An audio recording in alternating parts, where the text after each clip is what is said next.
You see what y'all did last night? Oh yeah, I done started though.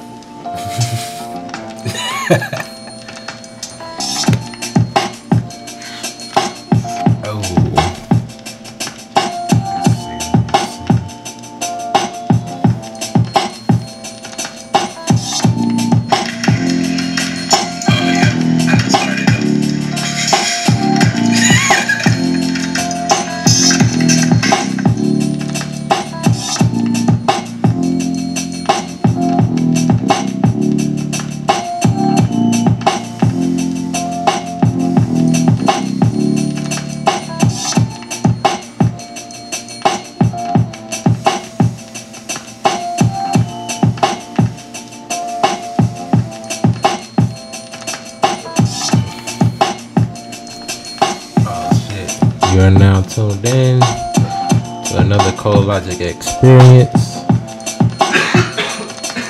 What's up, people?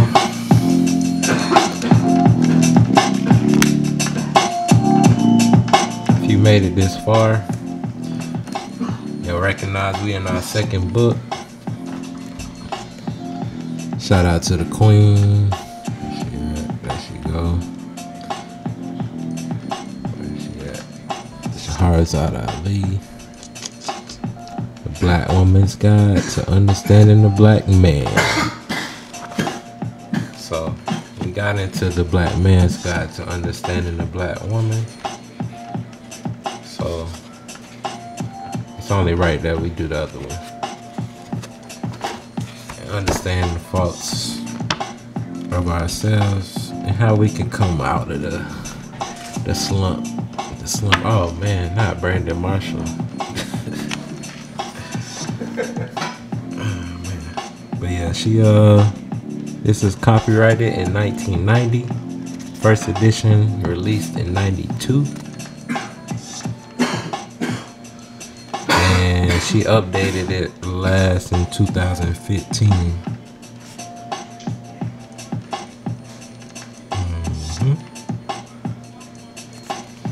Anyway, she got a little poem in the front that says, "The survival of the black man is in crisis. He is dying a shameful, unnatural death. He is rejected by his woman and detached from his own seed. Slavery fractured his birthright ego, so he fails as a husband, father, and son. His problems are too big now, so he has no value for life, and no matter how hard he tries, he just can't get it together. And without divine intervention, he will continue to self-destruct." Dang, that's how she started the book off. Okay. And in this book, there is 12 chapters. In the other one, there was 18 chapters. But I'm pretty sure these are a lot longer and detailed differently. So chapter 1, yeah, she don't got the descriptions in this one like she had on the first one. In the Black Woman and the Black Man's Guide, it don't really describe what the chapter gonna be about. It just names a whole bunch of categories. So chapter 1 is babyhood and puberty, which talks about home life, community, religious upbringing, holiday indoctrination, welfare, kindergarten, and initial stages of brainwashing. Dang, that's a lot to fit in the first chapter. Sheesh.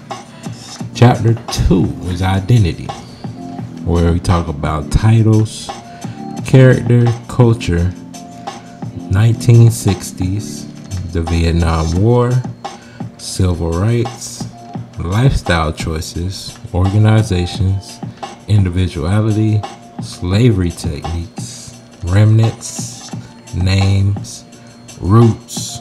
Roots is in capital. Masons and fraternities. Then 3 is appearance. You talk about wardrobe, sneakers, rules, cool in parentheses, quotations.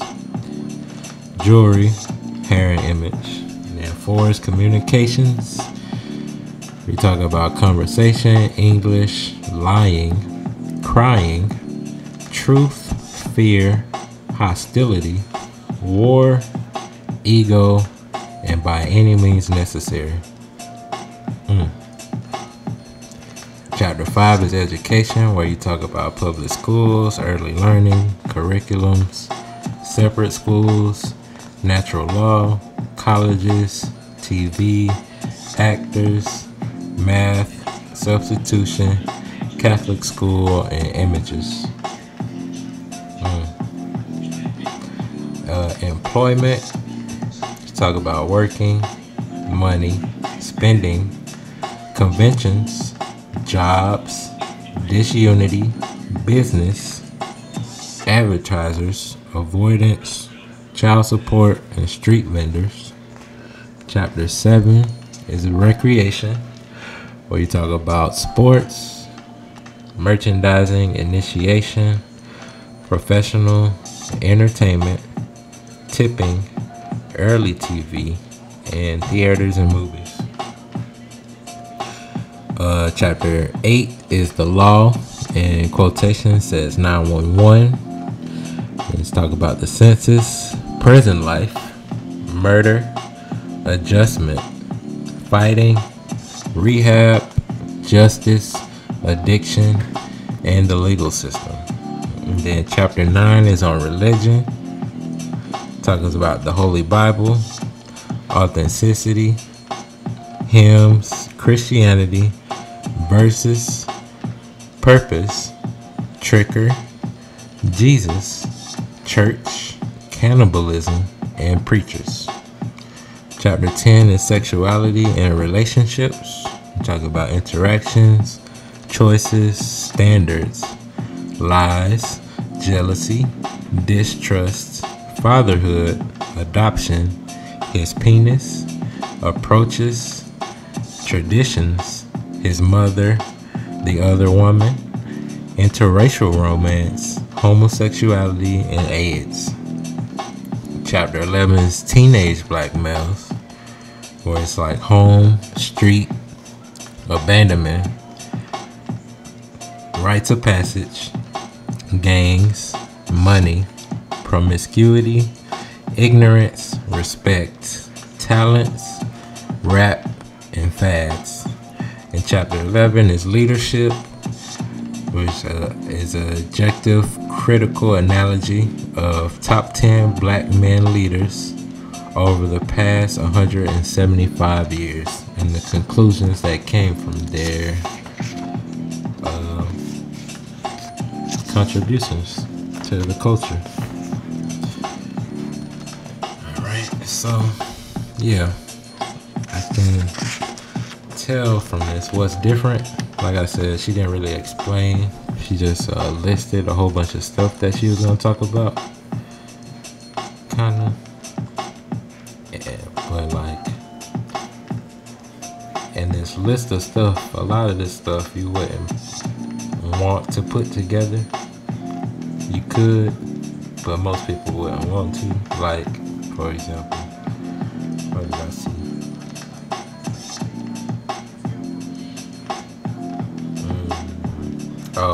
Sexuality and relationships. She listed all that stuff. Like his mother, he wouldn't talk about that in his sexuality and relationships, but she is. Homosexuality and then AIDS right after that. Wouldn't put that together. Just different stuff. Babyhood and puberty. You talk about the initial stages of brainwashing in kindergarten right before that. Yeah. I wonder how she gonna tie by any means necessary in that thing. But with this book, you know she got some rules. In the last book, she said don't read more than a chapter at a time. This one, it's more direct. And it says the rules. A man can rise no higher than his woman. Where there are no decent women, there are no decent men. By nature, a man cannot submit to a woman, and the black man is the original man. So, I'm guessing as we read through this, we got to remember these rules.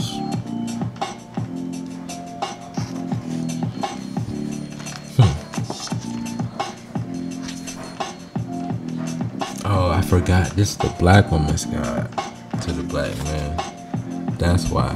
So I guess if you're reading into this and you trying to use it to control the black man, you might be in for a rude awakening.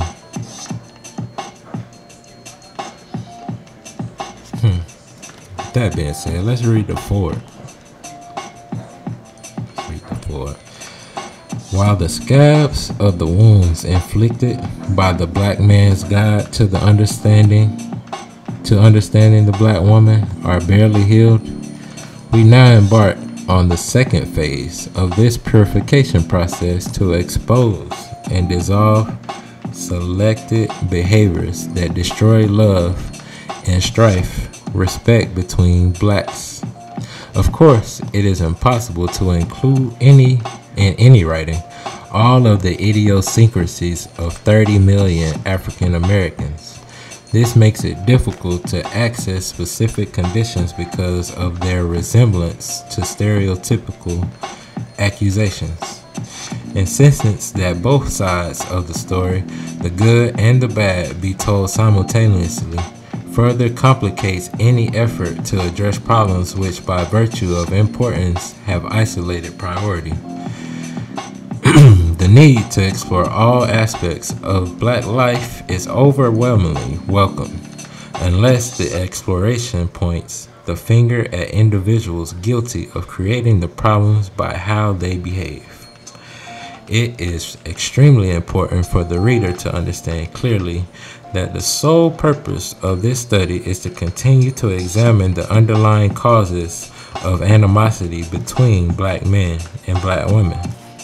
It is not an attempt to insult or publicly ridicule the black man, nor should it be dismissed as superficial of typical male bashing.